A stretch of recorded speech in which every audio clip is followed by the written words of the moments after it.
Recently, we got some juicy new info on the story, lore, and IP development for Project Ghost, the MMO currently in development by Fantatic Pixel Castle. I'm Mike, and I like MMOs, so I want to talk about it. And specifically, the 3 points that I really want to dive into are, is your character the main hero, story delivery, and a big drop about the state of the world in Ghost. We're going to talk about not only what they had to say on the subject, but also my take on it based on the MMOs that I have played, which is a lot. Some background information if you're coming in fresh. Fantatic Pixel Castle is a new MMO studio headed up by Greg Street, aka Ghostcrawler. And the entire studio is swimming with talent from across the game industry, across all kinds of genres. They have a very open development policy there. They've actually done an AMA on this game already, which I've also talked about on this channel, and I will link somewhere. But they also have an ongoing podcast series hosted by Scott Johnson, who's renowned in the gaming podcast industry. I'm personally familiar with Scott from The Instance, a WoW podcast that I listened to right to the end. This show in particular is called Word on the Street. It has about a monthly cadence, and it's one of the avenues that Fantatic Pixel Castle is using to talk about their game as they develop it. This month's episode, the episode in January 2024, if you're watching this later, had Scott,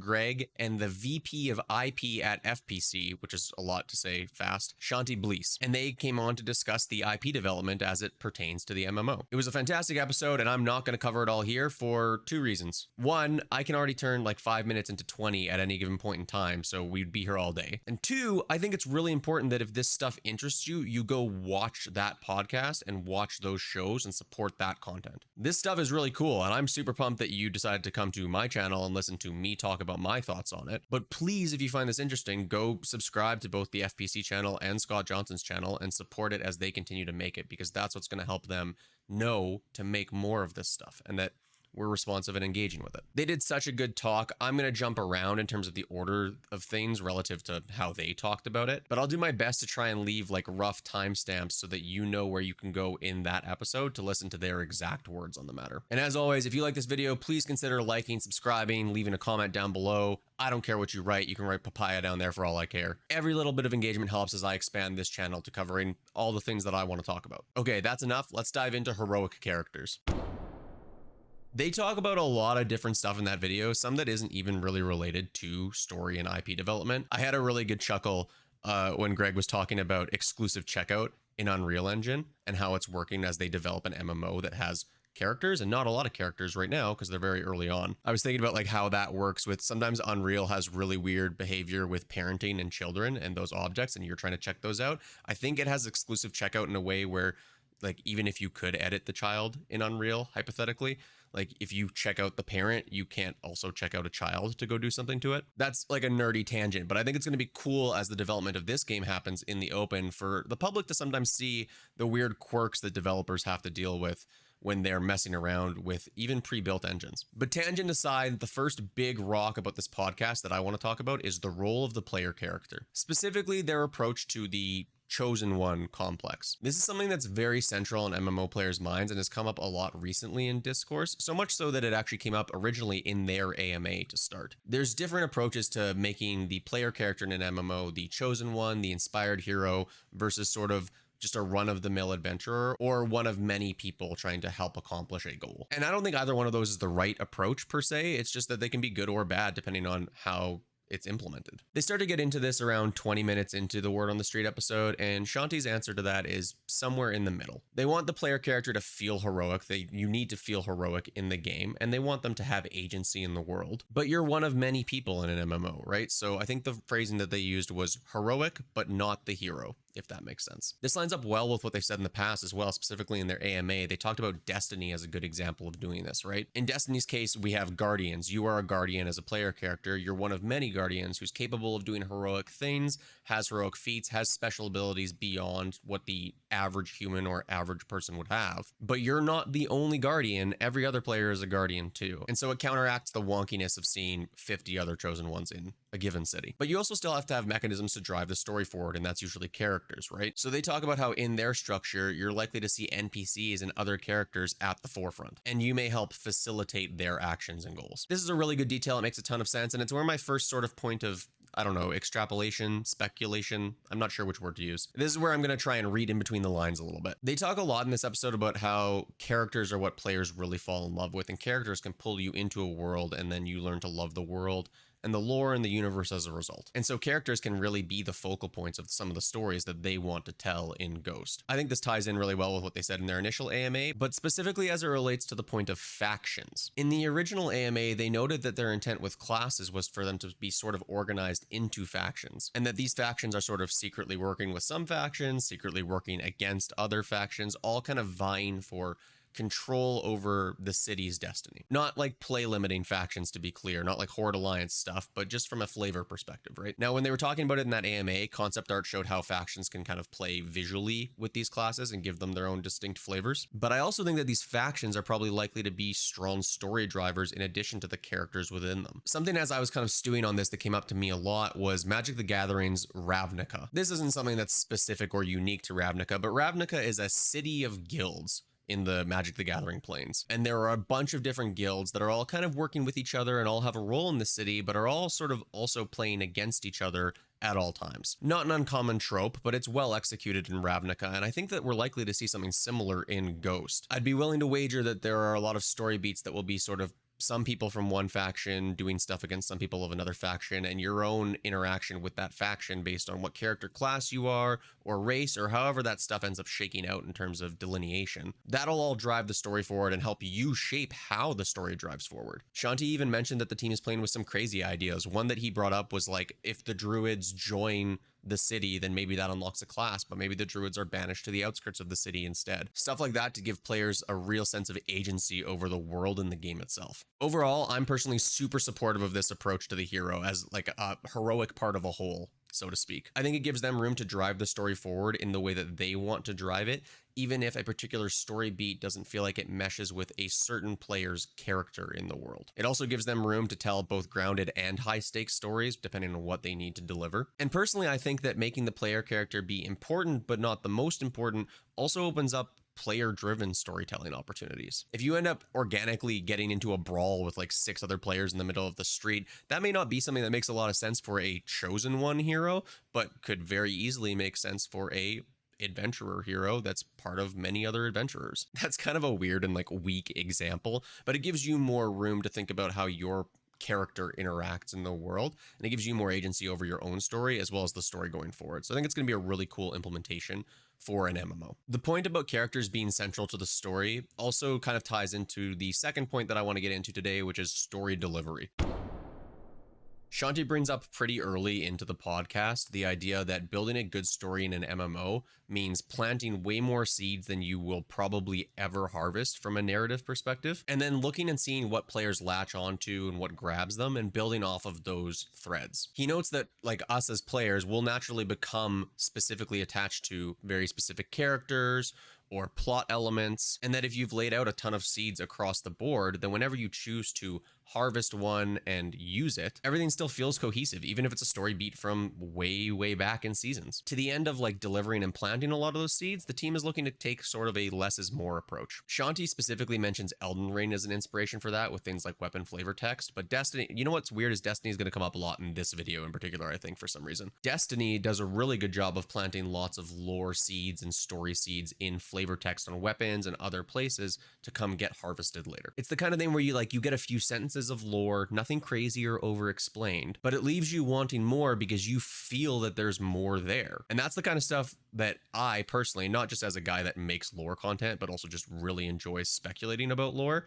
That's what I find really cool, because that's the stuff that makes me go to the dishwasher and as I'm unloading it go, man, that thing that was on that gun is really weird. Shanti and Greg also get a little deeper into how they're actually planning the story, and Shanti notes that their kind of target for the end of the year is to know what their first 5-year plan of story is going to be. That way they'll have a very clear picture of not just where they're going, but the rate at which the story will ramp up and when stakes will get raised. Part of this plan, he noted, is that the team wants to go outwards with story, exploring more shards and more worlds, and very deliberately going wide rather than up in terms of story development at the start. And especially for a fledgling MMO, that's like the most exciting thing you could say to me. You want to avoid the stakes problem as much as you can early on, for sure, because I think the stakes problem is something that MMOs will naturally always end up encountering if they are a game with a long lifespan. But one of the challenges with continually escalating stakes is not only do they start to feel comical, but at some point, if the stakes are getting raised so much and the player is always part of it, the player sort of ends up starting to feel like the chosen one no matter what. I think World of Warcraft's actually a good example of that. The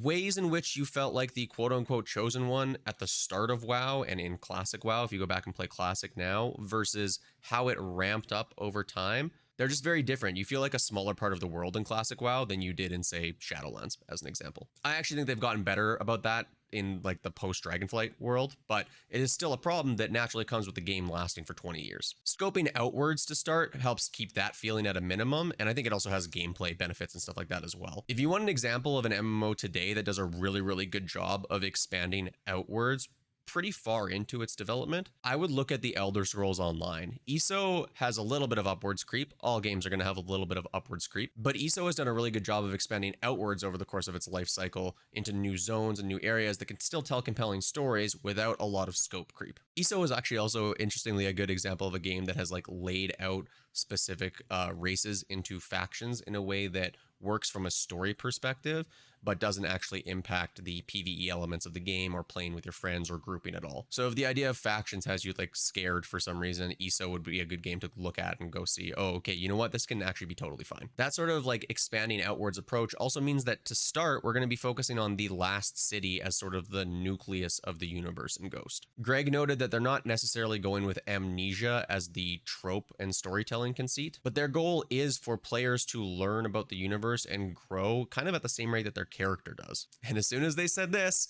shockingly, this made me think of Destiny. I promise Destiny won't be the only game I talk about in relation to Ghost all the time, but in Destiny, the storytelling conceit for the player character is that they are a guardian that was just woken up. This was true in Destiny 1 and then was later brought back for the new player experience when Destiny 2 went free to play, but the ghost wakes them up and they have no memory of their past. So they're functionally being guided through the world and are introduced to the tower, the concept of guardians, all these things by their ghost at the same rate that the player is learning about them. It's also interesting because for me, it's got my mind racing at the start. If we're doing something like that as the conceit for the player character, it means that there's some element of this story that involves people waking up or people finding the last city for the first time, us being those people. So now I'm really curious what it is. We're going to put a pin in it and we're going to keep an eye on it as we start to see concept art and more IP and story developments as they continue to develop the game. That said, I wouldn't actually expect that we get any detail on that soon, because something that Greg said and that I really agree with is that you can't be that open about the story in the game that you're developing. It's one of the places where FPC has to be a little more careful with their open development philosophy, because you don't want players to know the story ahead of time going in. You want them to unveil that mystery and uncover it alongside each other. And even as a guy very excited to talk about the lore, like, I couldn't agree more. You want to experience that stuff in game as much as possible, right? What it also means for me as a guy that doesn't just like lore, but also likes thinking about these settings in like a frame of mind akin to a tabletop setting, is that I now anticipate that for the next little bit, the place that we're going to get the most detail on kind of the world and the lore and start to get to pick apart things and try and figure out where it's going is probably from concept art. And that doesn't bum me out. I'm actually looking forward to dissecting the concept art, maybe a little more than they'd like, to just try and see what kind of story details we can glean from it. There was already so much cool concept art in the AMA that I've like poured over unnecessarily, just getting an idea of some of the stuff that might be in this game. So I'm very excited to come up with theories, then have FPC prove me very, very wrong. That's half the fun of it for me. And I don't think we'll be starved for lore details just because they want to keep a tight lid on the story until they're ready to deliver it. Okay, this is the big one. And it's kind of related to story delivery, but it was such a bombshell of a drop that I felt like I wanted to talk about it as its own entire discussion. Now, the team has been very adamant, to my great excitement, that they want to create a world that players feel like they can live in for 20 plus years. But not only that, they want to make sure that the world moves forward and feels dynamic and changes and grows alongside the players. And to that end, Greg revealed that one of the things really early on they decided on as a team was to maintain one version of the world. What does that mean? Well, it means that if something happens in the world story-wise, that is permanent. You're not going back to how it was before. They're not maintaining a sort of weird time travel situation. If an NPC dies, that NPC is dead. And if you start the game 6 months or a year after that NPC dies, you're never going to meet them. Another example they use is that if the city builds itself up or part of it is destroyed or something, that part is destroyed forever. It's rubble, at least until they decide to rebuild it or something,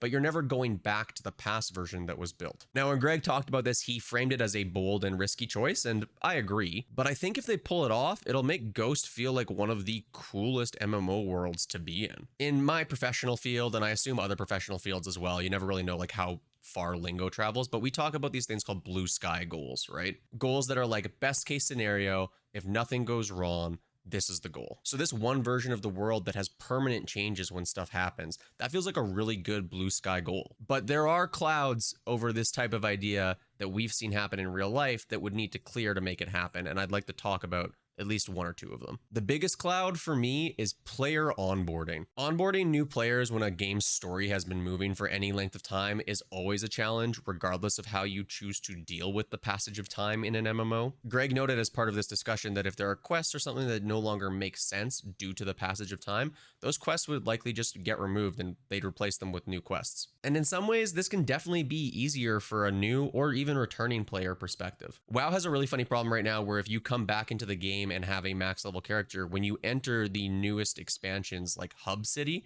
there are 3 quests that are all labeled main story quest and should be relevant to the story, and you have no idea what order to do them in. You're bombarded with information, and that doesn't feel great. But the other direction can also not feel great and make a game feel impenetrable to new players. And this, despite all the other examples, is what Destiny 2 has been cooking in this video for. Destiny, over the franchise's lifespan, has been through the ringer in terms of story development. The first game, most of the lore wasn't even found in the game for the universe. You had to go externally to Grimoire cards to go see and read about what was happening in the world of Destiny. Since then, over the course of the game's lifespan, I think Destiny has actually really found its stride in terms of storytelling. They do a really good job delivering seasonal story content, and most of the expansions are really, really good as well. But that game has a massive onboarding issue when it comes to bringing on new players, and not just in terms of gameplay, but really in terms of story. There are massive chunks of the Destiny story that you cannot play anymore, and there are no good ways to experience them or to teach a new player about them. And even though some of those decisions at the time were made for like technical reasons, it still means that there's a huge chunk of background knowledge that new players will just never have unless they rely on YouTubers. And as good as that would be for me, I don't think you should have to rely on me to get the background to the story that you want to play. Even today, the seasonal storylines in Destiny only stick around until the next expansion pack, and then they're gone. And that's not just a shame because it's really good content that's fun to experience and deserves to be seen, but it also means that if you jump in at a new expansion launch, you're missing a lot of the context from the last year of what happened. It's part of what's earned Destiny a reputation as a game that's really fun to play, but really difficult to recommend people get into unless you have friends to guide you through the experience. And some of that dynamic is okay. Like Greg talks about the idea of an older player being able to talk to a newer player and be like, I remember when this part of the city was built up, and the newer player says, oh, you know what? It's always been destroyed for me. I've never even seen it like that. And they can have that fun back and forth. And that kind of social interaction is cool, but my new running theory with how social interaction in MMOs works is like, MMOs should always be better played with people, but you should not need people to start playing an MMO. And what I mean by that is some people are going to find their social group and the group of people they want to play with in the game, not before they start playing the game. And so it's important to make sure that that onboarding experience, not just from a gameplay perspective, but also from a story and universe perspective, is a good one for new players. So they're hooked and they want to stay, and they can find those social groups of people who can then say, oh, you know what? I remember when King Doopity-Doo was alive. Shoutouts to King Doopity-Doo. Now, I will say from the podcast, FBC knows this is an issue that they have to reckon with, and they are thinking about it. And as with everything in their game, everything is very early, so they don't necessarily know what a final solution will look like. But Shanti does note that there will likely need to be some sort of story catch-up mechanism for new players. And he throws out some ideas of what that could look like from in-game tomes and stuff like that, and those are all good starting points. Really anything that can help deliver the intro to that universe and how the world got to the point that it's at is going to be helpful for those people. And it's not even necessarily a problem that's going to manifest itself early on in the game's lifespan, right? But the later it goes, the more difficult a problem it becomes to solve. And it's one that'll have to be solved if you've landed on a solution that isn't just play through all the older content. Which, to be clear, I also don't think is a good solution. As much as I just complained about the problems of getting somebody into Destiny 2's story, there are games like Final Fantasy XIV that almost have the opposite problem. That game has a great story, but it's also hard to onboard people when you tell them, hey,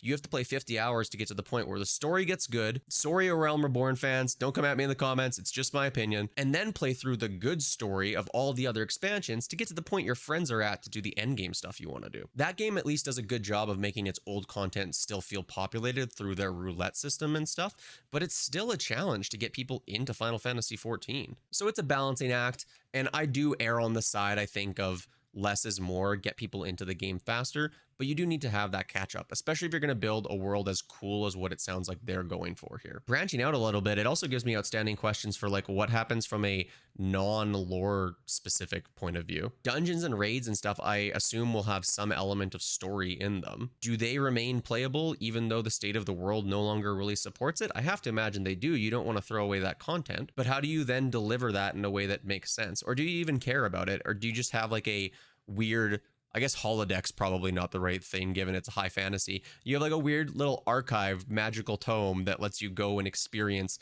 the dungeons and raids, so you can go still do those things and get gear and get transmog, whatever the case may be, even though the story surrounding stuff for it may be out of the game now. I feel for them. That's got to be a tough line to walk. I'm excited to see what kind of creative solutions they come up with to deal with that stuff. One part of their philosophy for developing this game that they talked about in their AMA is the idea that exclusivity is cool and that peacocking is part of being in an MMO, and I agree completely. Showing off how you look, cool stuff you've got, all those things in social spaces, that is like maybe most of the reason to play an MMO. So this approach to the world also definitely ups the ante in terms of what might be available from a showing off perspective. You might have gear and stuff that goes away because the city that it was built in on a different shard gets leveled and is never coming back, and so they're not manufacturing that gear anymore, or whatever the case may be. I don't know, I'm spitballing. But that could actually potentially be really, really cool. And again, to reiterate, like I think the single state living world is really, really cool as an idea and is going to be awesome to play in. I'm not trying to be a doomer about it. I just think that we've seen some of the problems that can manifest as a result of similar approaches in games today. And so it's something to be conscious of as we're looking at the world of Ghost. There are other little things that they mention about the state of the world as well. One thing that came up not for the first time is the idea of fulfilling sort of the fantasy of what players want when it comes to classes and races. Shanti uses the bruiser kind of style of class as an example, but really making sure that they still hit the fantasy that players want, but in a way that makes sense in the context of their world. Another example that came up in the AMA before was the use of elves, right? They want to have something that fulfills the fantasy of what people want when they play an elf, but may not be the pointy-eared Tolkien or typical high fantasy ELF elf. I think I'm stealing their actual verbiage there, so thank you for that. And a final point that like isn't really even a good discussion point, I just wanted to mention it because I think it's cool, is that they right now have a bestiary document at the company that anybody can contribute to. They're taking a very collaborative approach to the world and the IP development here. So if a team member from UX or whatever the case may be has an idea for a monster, they can go add it to that bestiary, and it may not make it into the final game,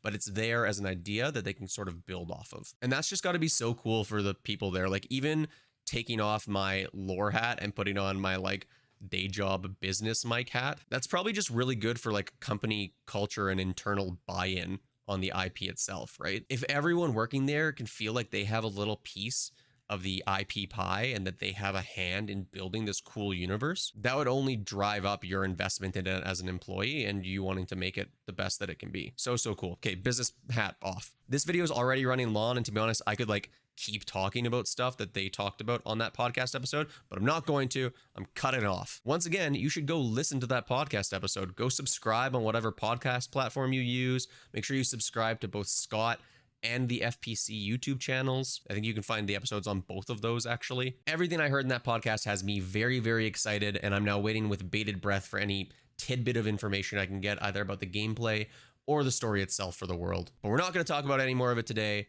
I am Mike. Thanks for watching. Okay,